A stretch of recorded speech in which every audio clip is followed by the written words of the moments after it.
Hello students, how are you. Welcome to Punjabi class. बेटा, आज हम पढ़ेंगे आपका पंजाबी व्याकरण में से पाठ नंबर 13 क्रिया। ठीक है, क्रिया क्या होती है उसके बारे में पढ़ेंगे। क्रिया का अर्थ है किसी काम का होना। ठीक है, आगे इसके बारे में पढ़ते हैं। हेठलियां तस्वीरां ते उन्हां हेठले वाकां नूं वेखो कि इन्हां विच कुछ हो रहा है। ठीक है, रमन दूध पी रहा है, बच्चा सो रहा है। इसमें बेटा वाक में देखो, दूध पी रहा है, कुछ काम हो रहा है ना। तो पी रहा है क्रिया हो रही है। बच्चा सो रहा है, ये भी क्रिया है, सो रहा है। पिताजी पूजा कर रहे हैं, पूजा कर रहे हैं, ये एक क्रिया है, जो काम कर रहे हैं वो। ठीक है, उसको क्रिया बोलेंगे। नवदीप गीत गा रही है, इसमें गीत गा रही है क्रिया है। खुशदीप खेड रही है, तो खेड रही है यहाँ पर क्रिया है। रवनीत पढ़ रहा है, यहाँ पर पढ़ रहा है क्रिया है। ठीक है, इन्हां सारे वाकां विच पी रहा है, सो रहा है, पूजा कर रहे हैं, गा रही है, खेड रही है, पढ़ रहा है आदि शब्दों तो किसी काम दे करन जा होण बारे पता लग रहा है। ठीक है, जिसके बारे में हमें ये पता चले यहाँ पर, या जिस वाक में ये पता लगे कि किसी काम का होना जा करना पाया गया है, उस बारे पता लगे, उसनों क्रिया कहते हैं। ठीक है बेटा, इतना क्लीयर है। आगे है क्रिया की परिभाषा। ਜਿਹੜੇ शब्दों तो कुछ वापरन करन ਜਾਂ होण आदि बारे पता लगे, उन्होंने क्रिया आखते हैं। जिस तरह अमृत नहा रहा है, इसमें इस वाक विच सानू ये पता लग रहा है कौन सा काम कर रहा है, वो नहाने का। ठीक है, तो नहा रहा है, इट मीन्स ये क्रिया है। सेकेंड, असी बाजार गए सी। आगे है ईड़ी भाग, हरी रोटी खा रहा है। ठीक है, तो यहाँ पर इन्हां वाकां विच नहा रहा है, गए सी, खा रहा है क्रियावां हन। आगे है कर्ता ते कर्म की हन। ठीक है, कर्ता और कर्म क्या है इसके बारे में पढ़ते हैं। नंबर 1, कर्ता। वाक विच काम करन वाले नूं कर्ता कहा जाता है। कर्ता काम करन वाला। जिमें रोहन क्रिकेट खेडदा है। ऐड़ा भाग, मीरा साइकिल चलाउंदी है। इन्हां वाकां विच रोहन ते मीरा करता हन। ठीक है, जिन्हां द्वारा काम किया गया है उसनों करता कहा जाता है, जिस तरह रोहन और मीरा। आगे है नंबर 2, कर्म। वाक विच जिस उत्ते काम किया जाए उसनों कर्म आख्या जाता है। जिमें जिस उत्ते काम किया जाए, जिस तरह किसान हल चलाउंदा है, सुनीता किताब पढ़ रही है। इन्हां वाकां विच हल अते किताब ते करता किसान ते सुनीता वालों क्रिया की जा रही है, इसलिए ये वाकां दे कर्म हैं। ठीक है, कर्म जिस उत्ते काम किया गया है, जिस तरह हल और किताब। ठीक है, और किस द्वारा किया गया है, किसान। किसान हल चलाता है, किसान करता है, और हल यहाँ पर क्या है, कर्म। ठीक है, और सुनीता करता है और किताब कर्म है। ठीक है, इस तरह ये वाक दे कर्म हैं। ठीक है, हल ते किताब। नैक्सट है क्रिया दियाँ किस्मां। क्रिया 2 किस्म की होंदी है। ठीक है, 2 किस्म की है, कौन कौन सी। नंबर 1 अकर्मक क्रिया और नंबर 2 है सकर्मक क्रिया। अकर्मक क्रिया क्या है, अकर्मक तो भाव है कर्म तो बिना। ठीक है, जिस वाक विच क्रिया का कर्म ना होवे उसनों अकर्मक क्रिया आखते हाँ। जिस तरह सहजपाल पढ़ता है, नरिंदर गा रही है और हर्षजोत खेडता है।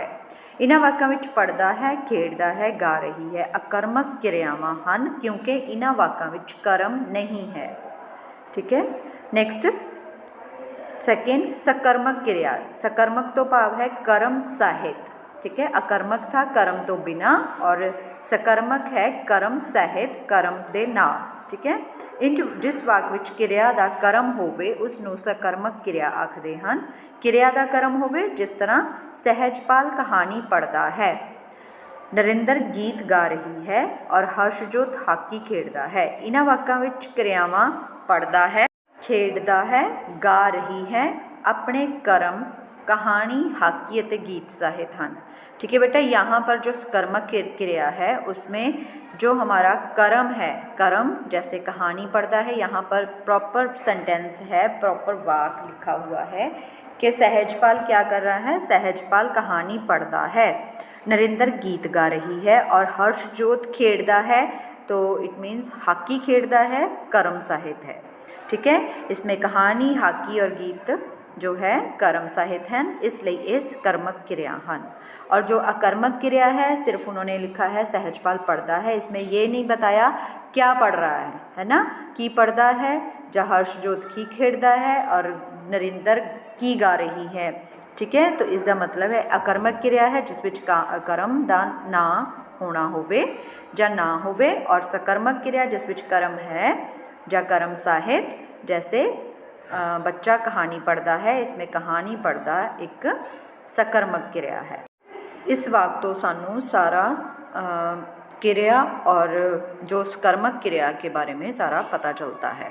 ठीक है, ये था बेटा हमारा जो चैप्टर नंबर 13 क्रिया और क्रिया दियाँ किस्मां। आगे हम पढ़ेंगे अभ्यास। ठीक है, सबसे पहले करते हैं 62 पेज नंबर एड़ा भाग देखो, हेठले वाकां विचले खाली स्थान भरो। नंबर 1 है ਜਿਹੜੇ शब्दों तो काम का होना ਜਾਂ वापरन का पता लगे उसनूं डैश आखते हैं, तो यहाँ पर आपने करना है क्रिया। ठीक है, लिखना है, फिल करना है क्रिया, क्रिया आखते हैं। सैकेंड है क्रिया डैश किस्म की होंदी है, क्रिया किन्ने किस्म की है, 2 किस्म की। नंबर 3 है डैश क्रिया विच क्रिया का कर्म होंदा है, क्रिया का कर्म होना या क्रिया सहित सकर्मक क्रिया। अकर्मक क्रिया विच क्रिया का कर्म नहीं होंदा, ठीक है, या कर्म तो बिना है। ईड़ी भाग देखो, हेठां दिते कर्मां नूं सही क्रिया नाल मिलाओ। कैरम खेडना, अखबार पढ़ना, रोटी पकाउणा, कपड़े धोना, गीत गाउणा। ठीक है, ये है सही क्रियाएं। आगे है सस्सा बहुविकल्पी प्रश्न। नंबर 1 क्रिया दियाँ किन्नियां किस्मां हन, 2, 4 या 3, तो हमने पढ़ा है 2 किस्मां हन। नंबर 2 किसी वाक विच काम करन वाले नूं की कहा जाता है, कर्म, करता जां कम्मी, काम करन वाले नूं करता कहा जाता है। थर्ड राजू पत्तर लिख रहा है, इस वाक विचली क्रिया की किस्म चुनो, कक्का अकर्मक, सकर्मक और कर्मक। इसमें सही है सकर्मक। आगे है रोहन नाच रहा है, इस वाक विचली क्रिया की किस्म चुनो, रोहन नाच रहा है, अकर्मक क्रिया। ठीक है, आगे है हाहा हेठले वाकां विचों क्रिया चुनो ते नाल ही उसकी किस्म भी लिखो। नीचे दिया हुआ है कर्म वाक और क्रिया की किस्म। वाक क्या है, कृपाल पढ़ता है और अकर्मक क्रिया है। बच्चा चाय पी रहा है सकर्मक क्रिया। सीता खेड़ती है यहाँ लिखना है और फिर अकर्मक क्रिया। हरमन कमीज धो रही है सकर्मक क्रिया। जसवंत हंसदा है, अकर्मक क्रिया, हंसदा है यहाँ पर और अकर्मक क्रिया। मैं दिल्ली जावांगा अकर्मक क्रिया। दीपक ने पानी पीता सी, सकर्मक क्रिया, पानी पीता सी। मुंडे भंगड़ा पा रहे हैं, सकर्मक क्रिया। आगे है प्रश्न उत्तर। नंबर 1 क्रिया तो की भाव है, क्रिया ਜਿਹੜੇ शब्दों तो कुछ वापरन, करन, होण आदि बारे पता लगे उन्होंने क्रिया आखते हैं। जिमें ऊड़ा भाग अमृत नहा रहा है और असी बाजार गए सी।